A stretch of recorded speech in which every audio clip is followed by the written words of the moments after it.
Hi friends, welcome to CSCB guide.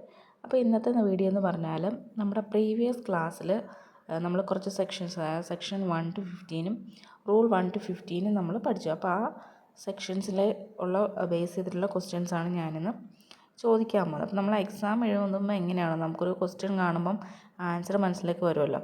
അപ്പോൾ അതുപോലെ നിങ്ങൾ ആദ്യമേ ക്വസ്റ്റ്യൻ കണ്ടിട്ട് ആൻസർ എഴുതാൻ ശ്രമിക്കുക. അപ്പോൾ അങ്ങനെ ചെയ്യുമ്പോഴത്തേക്ക് നിങ്ങൾക്ക് എക്സാം എഴുതുമ്പോൾ കൺഫ്യൂഷൻ ഇല്ലാതെ എഴുതാൻ പറ്റും. അല്ലാതെ നിങ്ങൾ ഓപ്ഷൻ വെച്ചിട്ട് നോക്കുമ്പോൾ നിങ്ങൾക്ക് അതാണോ ഇതാണോ അങ്ങനെയുള്ള കൺഫ്യൂഷൻ വരാം. അങ്ങനെ ചെയ്യാതെ നമ്മൾ ഡയറക്റ്റ് ക്വസ്റ്റ്യൻ കണ്ടിട്ട് ആൻസർ ഓർക്കുക. അപ്പം നിങ്ങൾക്ക് പെട്ടെന്ന് പഠിക്കാനും പറ്റും. നമുക്ക് ഓരോ ക്വസ്റ്റ്യൻസായിട്ട് നോക്കാം. Registrar is appointed as per section dash of KCS act 1969. Answer നിങ്ങളൊന്ന് മനസ്സിലാദ്യം ഓർത്ത് നോക്കിയതിന് ശേഷം എന്ത് ചെയ്യുക, നിങ്ങൾ അടുത്ത ആൻസർ നോക്കാൻ പോവുള്ളൂ. നിങ്ങളത് പോസ് ചെയ്തിട്ട് വീഡിയോ ഒന്ന് പോസ് ചെയ്തിട്ട് ചെയ്യുന്നതായിരിക്കും നല്ലത്. ആൻസർ സെക്ഷൻ 3 ആണ്. നമ്മൾ സെക്ഷൻ 3 ഒക്കെ പഠിപ്പിച്ചപ്പോൾ സമയത്ത് വളരെ വ്യക്തമായിട്ട് പറഞ്ഞാണ് സെക്ഷൻ 3യിലാണ് രജിസ്ട്രാറിനെ അപ്പോയിൻറ്റ് ചെയ്യുന്നതിനെക്കുറിച്ച് പറയുന്നത്. Next, section dash of KCS act 1969 define SCARDB. Answer വരുന്നത് സെക്ഷൻ 2 സബ്സെക്ഷൻ RAയിലാണ് ഇതിനെക്കുറിച്ച് പറയുന്നത്, SCRDBയെക്കുറിച്ച് പറയുന്നത്. Next, section 2 subsection B of KCS act 1969 deals with. Answer ബൈലയാണ് വരുന്നത്. വളരെ ഇമ്പോർട്ടൻ്റ് ആയിട്ടുള്ള ക്വസ്റ്റ്യൻ ആട്ടോ ഇത്. ബൈലയെക്കുറിച്ചൊക്കെ സ്ഥിരം ചോദിക്കാറുള്ളതാണ്. Next, section dash of KCS act 1969 defines urban cooperative bank. Urban cooperative ബാങ്കിനെ ഡിഫൈൻ ചെയ്യുന്ന സെക്ഷൻ ഏതാണ്? സെക്ഷൻ 2 സബ്സെക്ഷൻ TA ആണ്. Next, section dash of KCS act define Kerala state cooperative bank. Kerala state cooperative ബാങ്കിനെ ഡിഫൈൻ ചെയ്യുന്ന സെക്ഷൻ 2 സബ്സെക്ഷൻ KAയിലാണ് ഇതിനെക്കുറിച്ച് പറയുന്നത്, Kerala state cooperative ബാങ്കിനെ കുറിച്ച് പറയുന്നത്. Next, section dash of KCS act 1969 defines primary agricultural credit society. Answer section 2 subsection OAAയിലാണ് primary agriculture credit സൊസൈറ്റിയെ കുറിച്ച് പറയുന്നത്. Next, consortium lending scheme framed under section. ഏത് സെക്ഷനിലാണ് കൺസോർഷ്യം ലെൻഡിങ് സ്കീമിനെ കുറിച്ച് പറയുന്നത്? ആൻസർ സെക്ഷൻ 57Cയിലാണ്. പഠിക്കാനുള്ള എളുപ്പത്തിൽ കൺസോർഷ്യം Cയിലാണല്ലോ സ്റ്റാർട്ട് ചെയ്യുന്നത്. അപ്പോൾ 57C അങ്ങനെ പഠിക്കുക കേട്ടോ. ഇതൊരു എക്സാം പോലെ തന്നെ നിങ്ങൾ എഴുതാൻ ശ്രമിക്കുക. അപ്പോൾ നിങ്ങൾക്ക് കുറച്ചും കൂടി നിങ്ങൾക്കത് മനസ്സിൽ പതിയും ഈ ആൻസേഴ്സും ക്വസ്റ്റ്യൻസും ഒക്കെ. Section dash of KCS act 1969 defines rule. റൂളിനെ കുറിച്ച് ഡിഫൈൻ ചെയ്യുന്ന കേസസ് ആക്ട് എന്ന് പറഞ്ഞാൽ ഏതാണ്? സെക്ഷൻ 2 സബ്സെക്ഷൻ Qയിലാണ് എന്ത് പറയുന്നത്, റൂളിനെ കുറിച്ച് പറയുന്നത്. Next, section dash of KCS act 1969 define tribunal. ട്രൈബ്യൂണലിനെ കുറിച്ച് ഡിഫൈൻ ചെയ്യുന്ന സെക്ഷൻ ഏതാണെന്ന് ചോദിച്ചാൽ സെക്ഷൻ 2 സബ്സെക്ഷൻ T ആണ്. ട്രൈബ്യൂണൽ Tയിലാണല്ലോ സ്റ്റാർട്ട് ചെയ്യുന്നത്. അപ്പം T എന്ന് വെച്ചിട്ട് അങ്ങനെ ഓർക്കുക, section 2 subsection T. Next, cooperative service examination board is constituted under dash of KCS act 1969. Answer വരുന്നത് സെക്ഷൻ 80B ആണ്. അപ്പോൾ നമ്മൾ എഴുതാൻ പോകുന്ന എക്സാമിനേഷൻ ബോർഡാണല്ലോ, ബോർഡിന് B അല്ലേ സ്റ്റാർട്ട് ചെയ്യുന്നത്.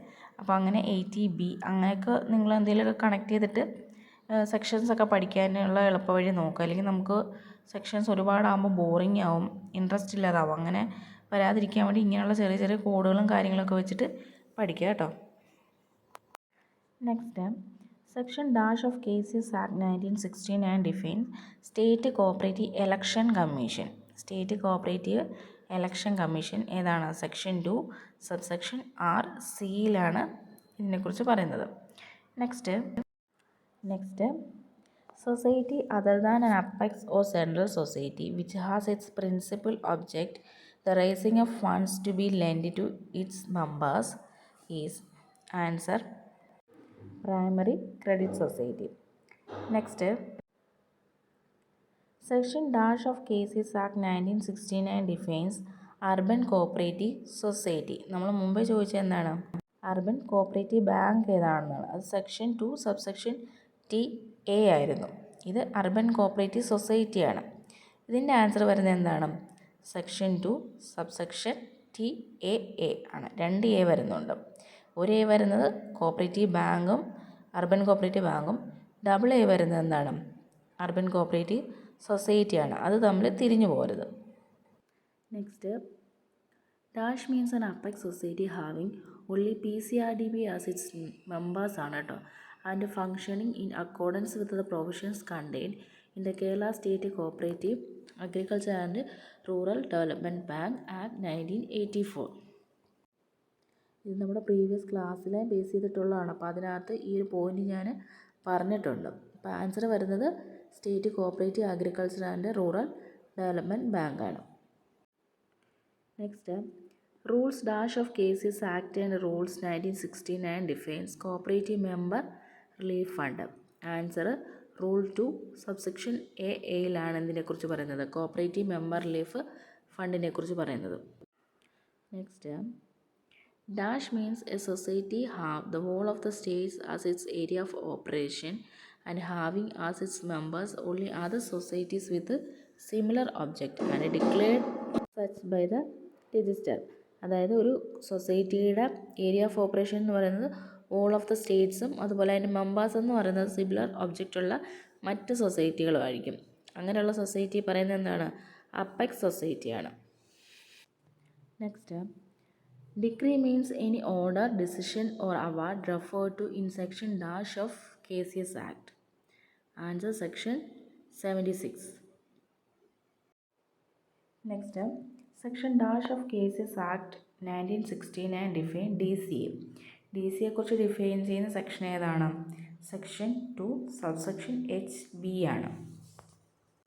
Next, cooperative principles means the cooperative principles listed in.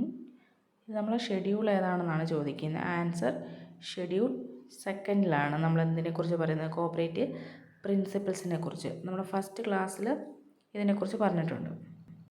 Next, section dash of KCS act 1969 define financing bank. Financing ബാങ്കിനെ കുറിച്ച് ഡിഫൈൻ ചെയ്യുന്ന സെക്ഷൻ ഏതാണ്? Section 2 subsection J. Next, the area of operation of a central cooperative society is. ഒരു central cooperative സൊസൈറ്റിയുടെ area of operation എന്ന് പറയുന്നത് എന്താണ്? More than 1 revenue district but not the whole state. അതായത് സെൻട്രൽ കോപ്പറേറ്റീവ് സൊസൈറ്റിയുടെ area of operation എന്ന് പറയുന്നത് ഒന്നോ അതിലധികമോ റവന്യൂ ഡിസ്ട്രിക്റ്റ് വരാം, പക്ഷേ ഓൾ ഓഫ് ദ സ്റ്റേറ്റ് വരത്തില്ല. ഓൾ ഓഫ് ദ സ്റ്റേറ്റ് വരികയാണെങ്കിൽ അതെന്താവും? അപ്പെക്സ് സൊസൈറ്റി ആയിട്ട് മാറും. Next, rule dash of KCS act and rule 1969 defines net profit. Answer section 2 subsection Gയിലാണ് ഇതിനെക്കുറിച്ച് പറയുന്നത്, നെറ്റ് പ്രോഫിറ്റിനെ കുറിച്ച് പറയുന്നത്. Next, application form for registration of a society shall be submitted in form number. ഈ form number ഏതാണെന്ന് പ്രത്യേകം ശ്രദ്ധിക്കണം, ഞാനത് ക്ലാസ്സിൽ പറഞ്ഞിരുന്നതാണ്. അപ്പോൾ ആൻസർ ഏതാണ് വരുന്നത്? ഫോം നമ്പർ 1ലാണ്. Next, cancellation of registration certificate of a cooperative society in certain cases as per dash of the KCS act 1969. Answer section 15. Section 15ലാണ് ക്യാൻസലേഷൻ ഓഫ് രജിസ്ട്രേഷൻ സർട്ടിഫിക്കറ്റിനെ കുറിച്ച് പറയുന്നത്. Next, subject matter of bylaw is as per section dash of KCS act 1969. Subject matter of ബൈലയെ കുറിച്ച് പറയുന്ന section ഏതാണ്? Section 13A. Next, majority required in the general body four amalgamation of a cooperative society. ഒരു cooperative സൊസൈറ്റിയുടെ amalgamation നടത്തണമെങ്കിൽ general ബോഡിക്ക് ആവശ്യമായിട്ടുള്ള majority അല്ലെങ്കിൽ കോറോ എന്ന് പറയുന്നത് 2/3 ആണ്. Next, the fees for registration of a society is as per rule dash of KCS act 1969. Answer rule 3. Next, general body meeting is as per rule dash of KCS act 1969. General body മീറ്റിങ്ങിനെ കുറിച്ച് പറയുന്ന rule ഏതാണെന്ന് ചോദിച്ചാൽ rule 8A ആണ്. Next, Amendment of bylaw of a cooperative society is done as per dash of KCS Act. Answer rule 9 ആണ് വരുന്നത്. Last question. Section dash of KCS Act 1969 define Anand pattern milk cooperative society. Answer section 2 subsection AC. അപ്പോൾ നമ്മുടെ cooperative ഇൻസ്പെക്ടറിൻ്റെ ക്ലാസ്സിനെ base ചെയ്തിട്ടുള്ള കുറച്ച് questions മാത്രമേ ഞാൻ add ചെയ്തിട്ടുള്ളൂ. അപ്പം നിങ്ങൾ എന്ത് ചെയ്യാം, ക്വസ്റ്റ്യൻസ് കണ്ടിട്ട് ആൻസർ പറയാൻ പറ്റുന്നുണ്ടോ എന്ന് നിങ്ങൾ ശ്രമിച്ച് നോക്കുക, അല്ലെങ്കിൽ എഴുതാനോ എന്താണെങ്കിലും ശ്രമിച്ച് നോക്കുക. എന്നിട്ട് നിങ്ങൾ ആൻസർ നോക്കുക. അപ്പം വീഡിയോ എന്തെങ്കിലും പോസ്റ്റ് ചെയ്തിട്ട് നിങ്ങൾ ആൻസർ ചെയ്യുക.